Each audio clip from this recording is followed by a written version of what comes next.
কিছুক্ষণ হলো আকাশটা হালকা মেঘে ঢেকে গেছে। মনে হচ্ছে রাতের মধ্যেই বৃষ্টি নামবে। উদয় আর পল্লব দুজনে একটা লণ্ঠন জেলে বসেছে গতকাল ঘটে যাওয়া ঘটনাটা নিয়ে চর্চা করবে বলে।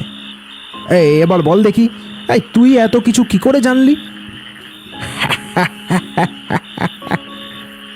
একটু হেসে পল্লব বলল, যখন পলাশ এসে আমাদের সাথে কথা বলছিল তখন ওর চোখে মুখে আমি কেমন যেন একটা অদ্ভুত চাঞ্চল্যতা লক্ষ্য করলাম।